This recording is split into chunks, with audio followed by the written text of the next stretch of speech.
vamos chamá-lo de unanimidade. Ele próprio dizia que toda unanimidade é burra. Mas este programa celebra, sim, a inteligência de Nelson Rodrigues. O Sport TV Repórter homenageia o centenário de um dos maiores dramaturgos do país. Escritor, frasista genial, jornalista. Vamos mostrar por que o cronista esportivo Nelson Rodrigues deixou uma obra que marcou para sempre o futebol brasileiro. No teatro e nas crônicas, o tricolor Nelson olhou a sociedade pelo buraco da fechadura e revelou seus segredos e hipocrisias. No futebol não foi diferente. Para ele, uma simples pelada poderia ter elementos de dramaticidade. Deixe-se contagiar por Nelson Rodrigues e veja o futebol como você talvez nunca tenha visto.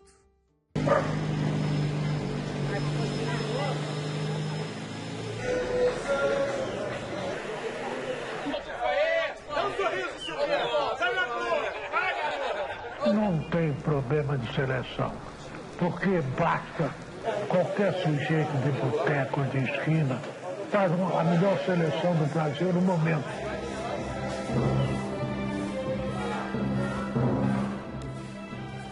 E, aliás, não se fará nunca a melhor da seleção do Brasil, e sim as melhores seleções do Brasil, porque isso é de uma riqueza, isso é uma usina medonha.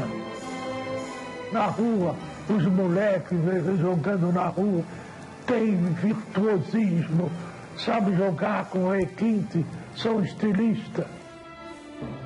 Você, doce amiga, você me acha muito reacionário? Não. Não acho, mas eu sou reacionário porque eu sou libertário, né? Porque eu podia me omitir, mas não vou me omitir, vou dizer. E se alguém não se omitiu, foi ele. O homem que olhou o Brasil pelo buraco da fechadura tratou de contar muito bem o que viu. Sem desviar os olhos, o dramaturgo, cronista e frasista genial Nelson Rodrigues narrou os mistérios que nem sabíamos tão misteriosos. Estavam ali, em tudo, em Nelson. No Rio de Janeiro dos anos 30, no subúrbio, no amor, no gol, na dor de cotovelo e na de corno. No juiz, no atacante e no reserva.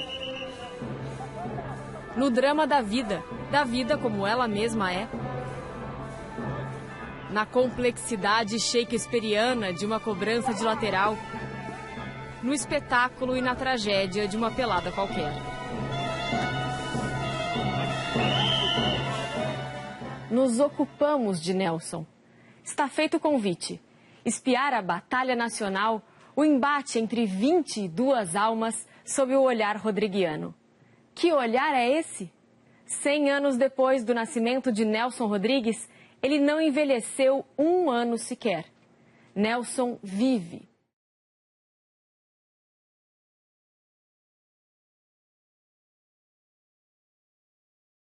O que procuramos no futebol é o drama, a tragédia, o horror, é a compaixão.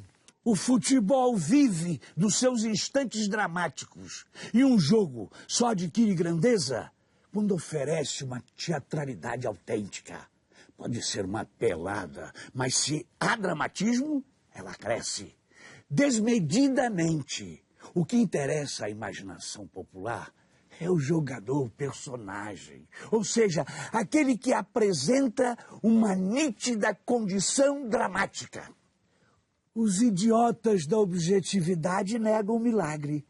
Mas o que eram certas jogadas de Pelé, senão cínicos e deslavados milagres?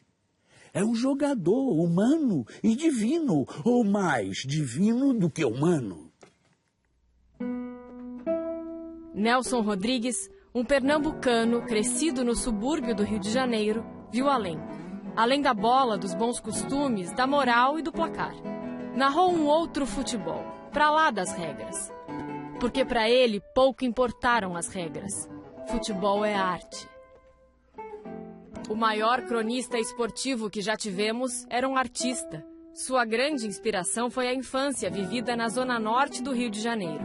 Com a lembrança dos anos na Rua Alegre, explorou a vida suburbana, criou o teatro moderno brasileiro e preencheu os palcos com incestos, crimes, suicídios, delírios, tragédia e humor. Mudou a maneira de fazer e de ver o teatro. Eu não nego absolutamente uma linha sequer do que já escrevi para teatro. Apenas mostro cedo, faço uma concessão ao Pierrot de velhos carnavais que existe em mim, ao lirismo suburbano do qual eu não consigo me livrar. Com os mesmos elementos, Nelson inventou a crônica esportiva e reinventou o olhar sobre o futebol, como conta Rui Castro, jornalista e escritor que biografou Nelson. Ele adotava isso na vida toda, né? Toda a vida para o Nelson era um espetáculo teatral, né? Ele via o patético, o dramático, o cômico, não só nas peças que ele escrevia, como também no campo de futebol, na política, na vida real, no dia a dia. Ele aplicava essa visão dramatúrgica, digamos assim, a tudo. Isso porque, antes de consolidar suas crônicas esportivas, Nelson foi repórter de ópera. O casamento perfeito entre música e teatro. Ele assistiu e escreveu críticas a mais de 300 delas. Seria improvável que cada jogada em campo não fosse admirada como um ato dos espetáculos a que assistia. O Nelson foi repórter de esportes no Globo em meados dos anos 30. Naquela época era comum você, no jornal, a sua matéria sair com a sua foto ao lado do seu entrevistado. Então o Nelson não gostava daquilo, porque não queria sair ao lado de certas pessoas. Aí um dia ele saiu ao lado do Homem-Peixe, que ele tinha entrevistado. Quando ele se viu ao lado do Homem-Peixe, ele pediu ao Roberto Marinho que tirasse ele, já era o Roberto Marinho nessa época, tirasse ele do esporte e botasse ele no que seria hoje uma espécie de segundo caderno, não existia na época. Mas ele queria cobrir ópera. Ele só foi retomar a crônica esportiva na última hora, quase mais de 15 anos depois, 1951, 52, por aí, quando ele voltou a escrever sobre futebol.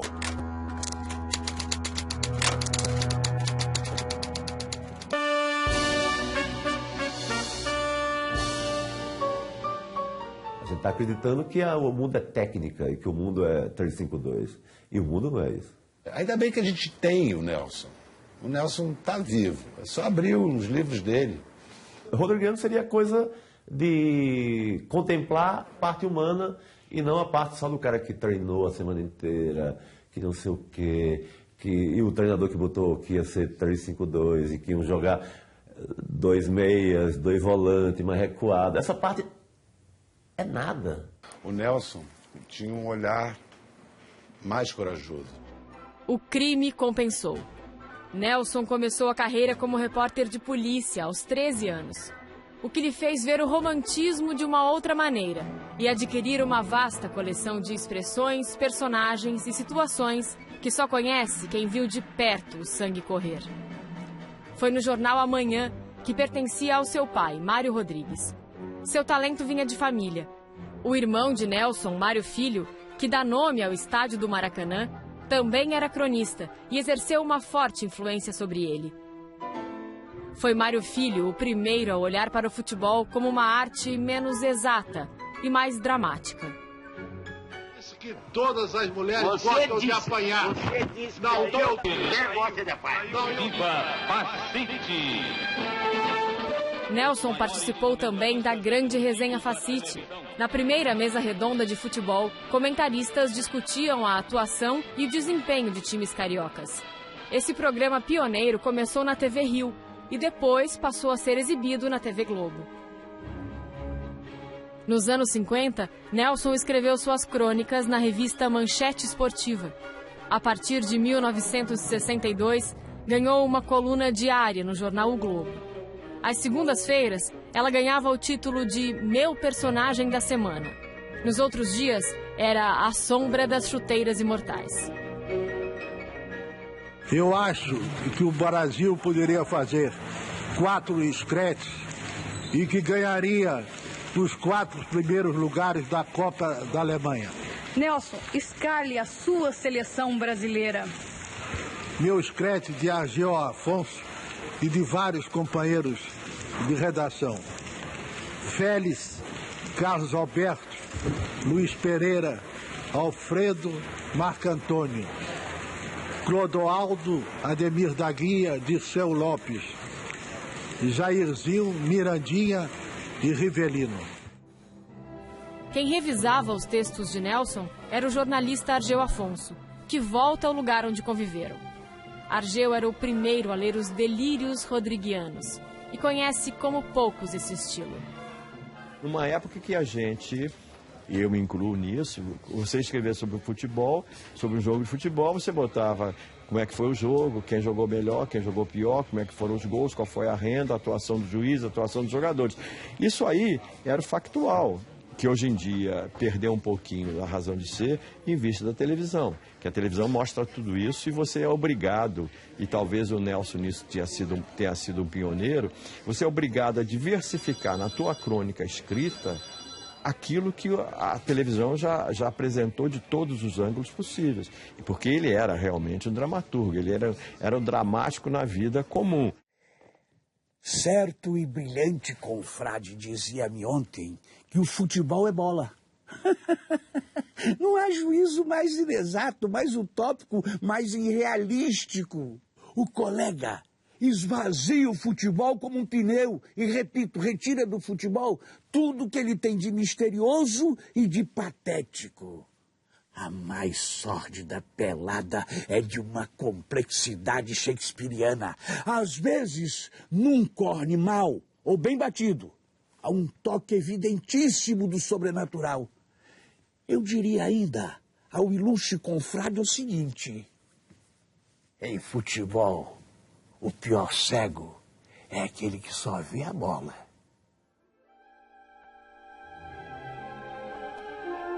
Na casa de uma autoridade em Shakespeare, Nelson Rodrigues não entra apenas porque são equivalentes em representar tão bem a sociedade e a cultura que os produziram. Já seria razão suficiente, mas a rigorosa crítica teatral Bárbara Eliodora guarda outros motivos. No meio de um silêncio ensurdecedor, o adversário corre e atira. Marcos defende. Larga, porém. O Beck atira novamente. Nova defesa de Marcos. O mesmo adversário atira novamente. Desta vez o formidável goleiro defendeu e agarrou. O formidável goleiro é o pai de Bárbara, Marcos Carneiro de Mendonça, o primeiro goleiro da seleção brasileira e defensor do Fluminense por 8 anos, mereceu uma crônica inteira de Nelson. Ele era super fã do meu pai. Ele, Marcos do Fluminense, era aquela figura maravilhosa. Aliás, eu acho que dizem que ele disse uma vez que se a carrocinha pega cachorro, por que não pega crítico? Né? Mas a mim, eu acho que ele perdoava qualquer coisa porque eu era filha do Marcos. Então, eu acho que ele dominou tanto o teatro quanto o esporte de uma maneira fantástica e que realmente eu acho que o talento que ele demonstrou tão fartamente no teatro enriquece a crônica de esporte dele, porque dá uma vida, uma dramaticidade. Ele capta o linguajar brasileiro de uma tal maneira que isso torna a crítica esportiva também particularmente rica.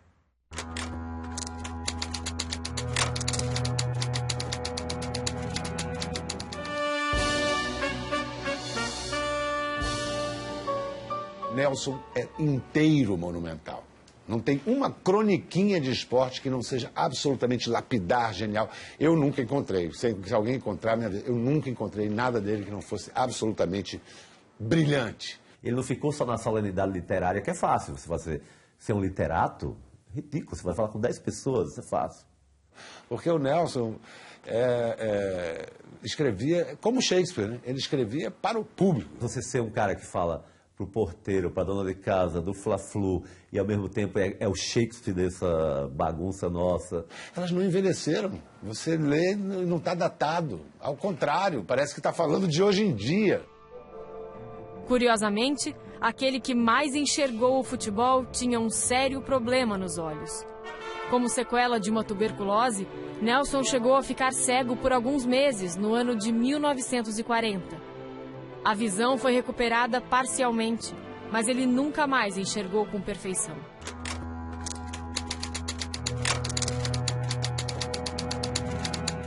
Quando ia ao Maracanã, ele sentava nas últimas cadeiras da tribuna de imprensa, entre a tribuna da imprensa e a tribuna de honra do Maracanã.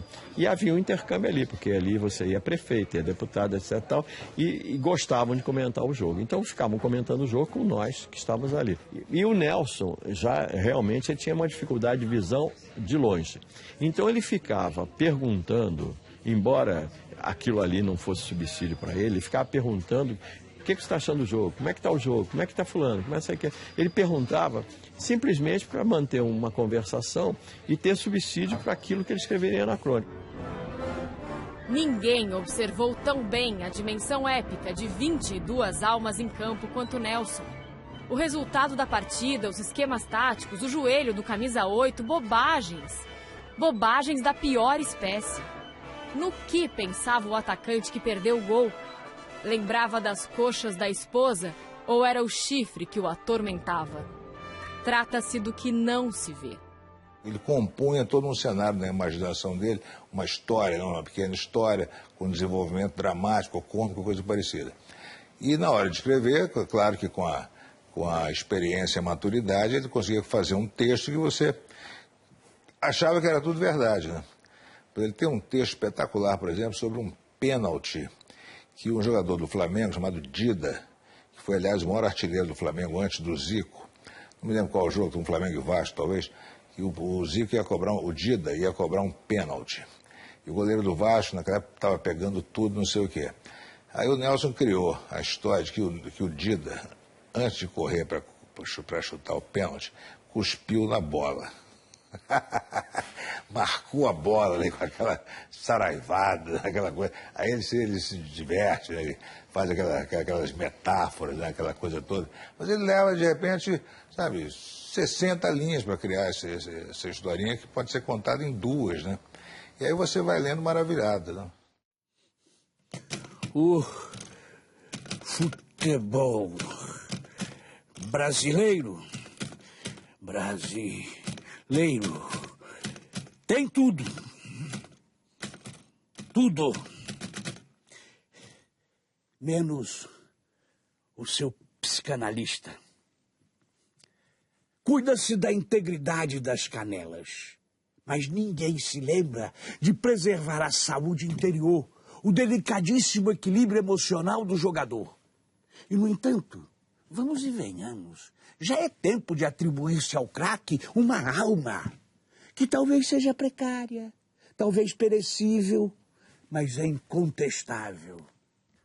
Por exemplo, uma reles extensão muscular desencadeia manchetes, mas nenhum jornal ou locutor jamais se ocuparia de uma dor de cotovelo que viesse a cometer um jogador e incapacitá-lo para tirar um reles arremesso lateral. O que entende de alma um técnico de futebol? Não é um psicólogo, um psicanalista, não é nem mesmo um padre.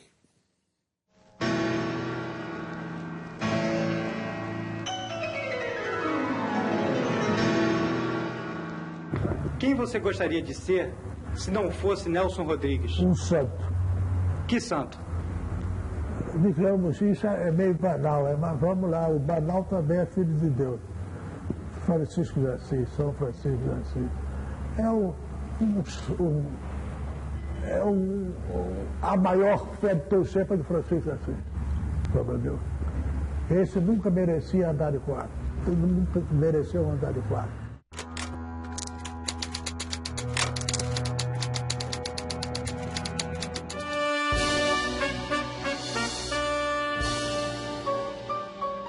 Eu acho que ele estaria escrevendo a seguinte coisa agora.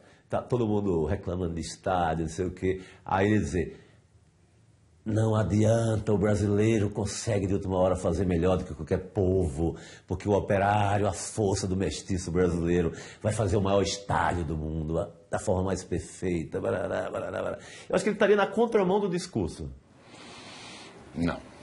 Não era um otimista. Ele conhecia demais a natureza humana para ser um otimista. Era um observador muito implacável da natureza para ser um otimista. E nos revelava a natureza humana com grande crueza e brutalidade, às vezes, em suas peças. Mas ele tinha humor. Humor. Mais que otimismo. Humor. Esse Fla-Flu dos 100 anos, imagina um Fla-Flu 100 anos sem ser no Maracanã. Ele ia dizer, disputem na rua, na frente, mas não joguem no Engenhão, que aquilo não é estádio. Ele ia mandar disputar na rua, assim, na frente, na primeira calçamento que tivesse, mas não no outro lugar. E veja no próximo bloco os atores do grande teatro do futebol, segundo Nelson Rodrigues. Voltamos já.